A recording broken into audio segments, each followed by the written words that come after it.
What if I told you that the greatest curse, the deepest malediction cast upon the human spirit, is not the inability to see, but the terrible, unrelenting clarity that pierces the comforting, necessary shroud of illusion? What if the coveted gift of genius is merely a highly sensitive instrument calibrated to register the precise frequencies of global suffering and existential decay? We speak often of the joy of discovery, the ecstasy of revelation, but seldom do we whisper of the ledger where the soul tallies the cost of its dreadful enlightenment. Look around you. Observe the masses, their eyes fixed on the immediate, the tangible, the mundane repetition of the visible world. They navigate those sunlit rooms of their existence, content in their structured oblivion. This contentment is their protection. It is the anesthetic applied by nature herself to ensure survival in a universe profoundly indifferent, often hostile, to human fragility. But then, there are those the burdened ones, the tormented few who possess the optic nerve of the soul attuned to the spectral vibrations just beyond the periphery. They see the seams fraying in the fabric of reality. They hear the relentless ticking of the clock buried beneath the floorboards of the present. They see the invisible. This perception is not a luxury, it is a sentence. And tonight, we shall descend not into the darkness that blinds, but into the terrifying, hyper-illuminated abyss that clarifies everything until the mind itself begins to burn. Our subject is the true toll extracted from those condemned to perceive what remains hidden to the common gaze: the artists who bleed their nightmares onto canvas, the scientists whose discoveries shatter dogma, the mystics who venture too far into the psychic geography, and the thinkers who glimpse the cold, mechanic heart beating beneath the flesh of the world. The prize, invariably, is a fractoricism between the internal world of dreadful knowledge and the external world of blissful ignorance. Sanity becomes the fragile currency one must continually exchange for moments of piercing truth. We are not merely discussing philosophy. We are charting the pathology of elevated perception. Consider the man who beholds the beautiful landscape but simultaneously perceives the entropy, devouring every atom within that scene, who hears the laughter of children but measures the temporal distance to their inevitable sorrow, who cherishes love while dissecting the certainty of its This is the burden of the seer. The veil is lifted, and suddenly, the world is not merely beautiful or terrible. It is a complex, contradictory, horrifying, and sublime paradox that refuses simple The clarity is it breeds a profound, unique loneliness, the isolation of one who speaks a language understood by no living soul. Tonight, we begin our meticulous dissection of the psychological landscape, this peculiar damnation. We will trace the descent from initial vision to the ultimate solitude, asking, is there any escape for the mind once it has registered the cold, indifferent stare of the infinite? Or is the path of those who see the invisible destined to end in the chilling echo of their own isolated consciousness? Prepare your intellect, for we are stepping beyond the comforting shadows of known ignorance and into the lethal light of truth. The isolation we speak of is not geographical. It is a profound dislocation of the self from the collective understanding, a pathological inability to partake in the comforting fictions that scaffold society. To truly see the invisible is to be granted a dreadful microscope focused not outward upon the stars, but inward upon the motivations, the ephemeral nature of all human construct, and the cold, unfeeling architecture of fate. It is the curse of hyper-awareness. While the majority perceives an object, a house, a contract, a promise, the individual burdened with vision perceives the rapid degradation inherent in its very structure, the termites in the wood, the loopholes in the parchment, the unspoken retraction forming even as the vow is uttered. This is the descent into the It is marked by an initial, exhilarating velocity, the thrill of understanding, quickly followed by the dizzying realization of powerlessness. To see the currents that draw all things to ruin does not grant the power to redirect them. It merely secures a front row seat to the catastrophe. We become spectators of our own impending tragedy, utterly incapable of sharing the chilling knowledge with those who glide placidly above the surface, laughing. The common man can be deceived by the superficial beauty of a grand edifice. The seer, however, observes the stressed foundations, calculates the precise moment of collapse, and finds no solace in the temporary grandeur. Consider the nature of true artistic genius, the crucible where this vision is most vividly forged. The artist is often described as possessing a unique sensibility. This sensibility is nothing more than a heightened susceptibility to pain, a membrane thin enough to register the subtle, terrifying truths about loss and temporality. The invisible they capture is not a mere pleasant fantasy. It is tarao, agonizing emotion that society typically sanitizes, or buries beneath layers of convention. When a master paints a portrait, they do not just record the sitter's features, they embed the subtle map of their future sorrow, the ghosts of their past failures, and the spectral realization of their own impending oblivion. This unrelenting fidelity to grim truth is what drives a truly great minds toward the very precipice of mental stability. They sacrifice their personal peace upon the altar of absolute perception. The inevitable consequence of this hyperclarity is the painful dichotomy between is and ought. The seer knows the universe operates without moral intention, driven only by immutable laws of cause and effect, entropy and silence. Yet, they are trapped within a species that insists upon believing in benevolent purpose, eternal rewards, and justice that always prevails. This dissonance is the grinding stone that reduces the salted dust. They are forced to live a lie to smile when they feel the chilling breath of nothingness, to engage in trivialities when their mind is burdened with the vast oceanic weight of existential dread. Every social interaction becomes a performance, a deliberate lowering of the intellectual lamp so as not to startle the shadows into flight, thereby revealing the emptiness they conceal. The journey downward requires the painful recognition that the very things most cherished, ambition, hope, are merely elegant, complex arrangements of molecules destined for dispersal. To love deeply is to calculate with agonizing precision the dimensions of the void that will remain. To strive for immortality is to witness the cruel, cosmic joke of human endeavor. This is the dark wisdom gained in the maelstrom. Everything beautiful is tragically temporary, and the only permanence is the terrifying, silent sweep of irreversible time. And this knowledge, once possessed, seals the individual off, rendering the common joys of life tasteless, reducing the world to a magnificent, yet ultimately empty, stage. The descent continues, accelerated by the very acuity that promised illumination. As we plunge deeper into the architecture of the perceiving mind, we encounter the phenomenon that I term the telltale heart of consciousness, the persistent, unavoidable awareness of an underlying truth that insists upon being heard, even when the rational mind desperately attempts to smother it. This is not paranoia, though it often manifests as such. It is the accurate assessment of imminent danger or profound failure, filtered through an already strained nervous system. It is the heart of a doomed enterprise, beating beneath the floorboards of superficial success. The individual who sees the invisible struggles not just with the external world's ignorance, but with the terrifying hyperclarity of their own flaws.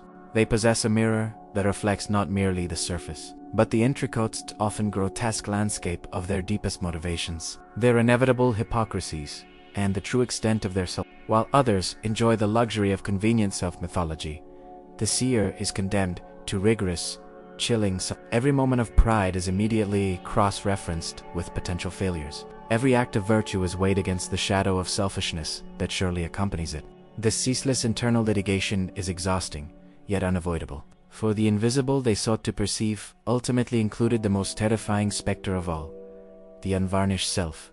This acute self-awareness feels the deep, melancholy characteristic of genius. Melancholy is often misdiagnosed as mere sadness. It is, in reality, the profound psychic exhaustion resulting from wrestling constantly with truths too large for the human spirit to comfortably contain.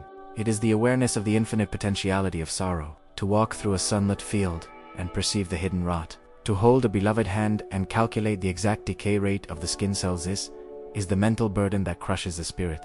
The mind becomes a perpetually storm-tossed vessel, battered by waves of unwanted clarity. And yet, despite this burden, the impulse to share this knowledge remains irresistible, a burning compulsion to awaken the sleeping world. But who listens to the prophet whose voice is already cracked by the desert of his own isolation? This very act of observation, of analysis, of transcription of the unseen, creates a bond, a silent confession between the visionary and those few who dare to gaze upon their dark mirror. If you find yourself nodding now, recognizing the chilling echo of this internal landscape, the sense of standing slightly apart, the understanding that the curtain drawn over the world is painfully thin, then perhaps you too are burdened by this dreadful gift. If this profound dissection of the soul's shadows resonates, if you are now caught, willingly or unwillingly, within this narrative's somber embrace, I implore you, do not let the truth dissipate into the void. Subscribe to this channel and ensure that the voices whispering from the edge of reality are never silenced. Engage with this work, for it is only through shared recognition that the crushing solitude of the seer can momentarily be eased. The pursuit of the invisible is inherently self-destructive because it challenges the fundamental stability of shared reality. Society requires simple answers, good and evil, black and white, success and failure. The seer returns from their solitary vigil, carrying complex, nuanced, morally ambiguous truths, shades of gray, intertwined malice and benevolence, success built upon catastrophic ruin. This complexity is intolerable to the collective mind, which craves comfort over comprehension. Thus, the visionary is often labeled mad, not because their vision is faulty, but because its accuracy threatens the necessary illusions of the many. The cost of seeing the invisible is ultimately the loss of one's standing in the visible world acquired, but definite expulsion from the garden of comfortable consensus. We are left only with the relentless pounding rhythm of the telltale heart of knowledge, urging us forward into deeper, more unsettling territory. We must now confront the central enigma of this peculiar curse, the paradox that the very tools used to apprehend the rigorous intellect, deep emotional sensitivity, and unrelenting analytical power are simultaneously the instruments that hasten the individual's disintegration. The mind, trained to dismantle illusions, eventually turns its formidable arsenal upon its own defenses, leaving the ego exposed and trembling. Consider the role of pattern recognition. While the ordinary mind sees a sequence of disconnected events, a tremor, a political upheaval, a personal misfortune, the mind of the seer registers the subtle, repeating signature of fate. They perceive the underlying algorithms of collapse, the preordained structural weaknesses in every human institution, and the geometric certainty of cyclical decline. This foresight is agonizing. It is the ability to read the closing pages of the script while everyone else is still debating the opening act. How can one maintain composure at a banquet when one clearly sees the mold growing beneath the ornate wallpaper, destined to devour the entire structure? The enigma is that this superior intelligence creates not mastery, but despair. The true challenge lies in the nature of the invisible itself. It is not always a terrifying monster in the shadows. Often, it is merely the void of meaning. The common man fills this void instantly with faith, tradition, or personal ambition. The seer, having pierced these comforting membranes, finds only the cold, hard, rational fact of cosmic indifference. The universe, vast and beautiful as it is, harbors no special intention for the human animal. We are marvelous accidents, destined for magnificent, yet ultimately temporary, oblivion. This realization is the psychic equivalent of staring directly into the sun. It leaves a permanent, scorching impression upon the soul's retina. Furthermore, the perception of the invisible often encompasses the uncanny reality of synchronicity, the terrifying awareness that events are connected by chains unseen, implying a complex, perhaps malicious intelligence orchestrating reality.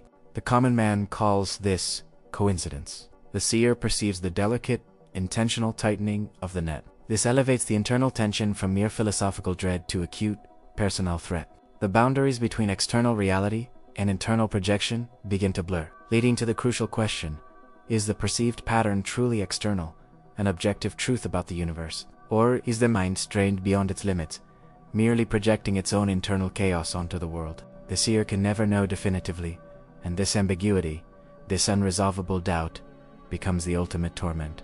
The relentless analysis required to survive this level of perception necessitates an emotional withdrawal. To feel deeply is to be vulnerable to the painful truths uncovered. Therefore, the seer often adopts a mask of cold detachment, a meticulous rationality that serves as a shield against the torrent of overwhelming feeling. They may appear aloof, even cruel, but this is merely the rigorous necessity of survival. To maintain their unique, agonizing vision, they must sacrifice the warmth of unthinking human connection. They exchange simple, messy emotion for complex, solitary observation. The enigma persists. The desire to illuminate the world, fueled by profound sensitivity, must be executed with absolute, chilling, and isolating detachment. They are the cartographers of the soul's hidden geography, but they must map the terrain alone, their only companion the whisper of the unseen wind. We arrive now at the apex of this melancholic journey, the moment where the full, unbearable weight of seeing the invisible presses down upon the conscious mind, culminating in a synthesis of terror and sublime recognition. This is the moment of pure, undiluted realization, the climax of the Raven, where the answer to every pressing question arrives, simultaneously devastating and inevitable. The deepest secret, the most profound invisible, is not something hidden outside of us.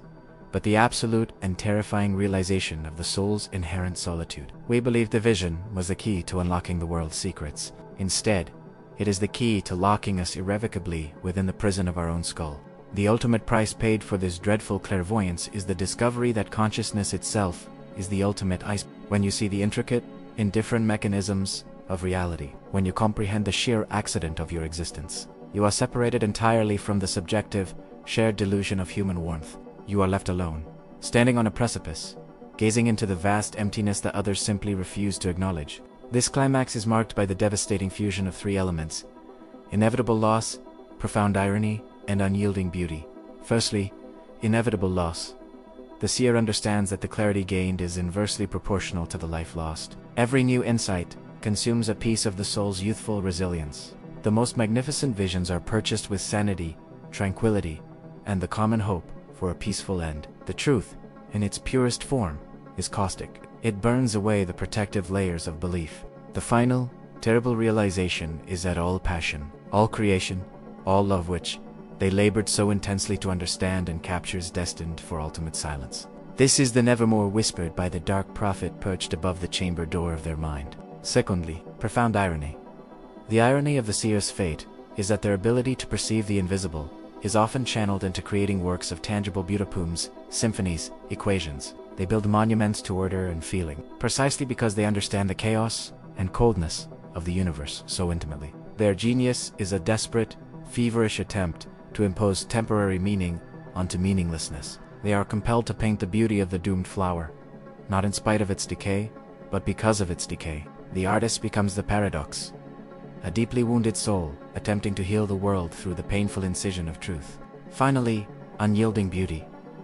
At the zenith of this tragic clarity, there is a moment of terrible, luminous beauty. When the last veil is torn, the world reveals itself not as merely awful, but as impossibly vast, complex, and indifferent to mechanisms so intricate that its sheer scale inspires a cold, profound reverence. The true beauty of the invisible is its terrible fidelity to itself, its refusal to cater to human sentiment. The terror subsides momentarily, replaced by a crystalline, chilling, sublime appreciation for the grand, relentless tragedy of existence. It is the clarity of the ice on the mountaintop, beautiful, deadly, and isolating. This moment of sublime vision is the fleeting reward, the terrible payment received just before the darkness closes in. The mind, having comprehended the infinite, finds no more room for the finite, and the world of the ordinary becomes a meaningless blur. The price has been fully exacted. We draw the curtain, not over the darkness, but over the terrifying excess of light. The journey through the landscape of the perceiving mind leaves us with a single, harrowing legacy: the inescapable duality of human existence. We are condemned to live in the visible, yearning for the invisible, yet we know, now, the cost of that clarity. The genius, the visionary, the burdened seer, their true legacy is not the art they create, but the stark, undeniable proof that genuine insight is purchased with the coin of personal destruction. They map the route, but they rarely survive the expedition. What, then, is our recourse? If the price of seeing the invisible is madness or devastating solitude, should we not retreat to the warmth of comforting ignorance? Perhaps. But once the mind has been stretched, once the veil has trembled, the retreat is never complete. The vision remains, a scar tissue on the soul, forever reminding us of the reality beyond the surface. We must learn not to defeat the vision, but to coexist with its melancholy demands. The purpose of this arduous dissection is not to depress, but to equip, to provide the necessary intellectual armor for those who recognize themselves within this perilous category.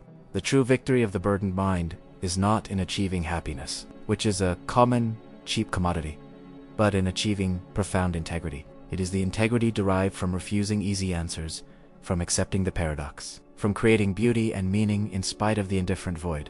The seer's role is to stand guard on the edges of consensus, whispering the difficult, necessary truths into the cultural ear, preventing the collective delusion from becoming lethal. They are the essential, tormented stabilizers of human thought. The price of seeing the invisible is staggering: the loss of simple faith, the burden of relentless self-scrutiny, and the ultimate, piercing loneliness of true comprehension. But the value is immeasurable. It is the creation of genuine, deep meaning, forged in the crucible of absolute truth. Now, As we conclude this shared vigil into the depths of perception, I make one final, urgent request. This pursuit of the profound, this mapping of the shadowed corridors of consciousness, thrives only when met by a reciprocal mind. If you have journeyed with me to this point, if your spirit recognizes the dreadful clarity we have uncovered, do not let this realization become another solitary torment. Share this discourse. Bring others into the cold light of this truth, for the solitary mind is easily extinguished, but a shared understanding burns against the encroaching darkness. Engage with this work, ensure its echo reverberates, and carry this knowledge forward. The final message of the seer is neither hope nor despair, but a terrible affirmation. The darkness is not defined by what is absent, but by what is undeniably present and unseen. You have looked into the aperture now. The comfort of blind certainty is revoked forever. Go forth, burdened with this sight, and know that your truth, however solitary, is the only genuine sanctuary against the infinite lie.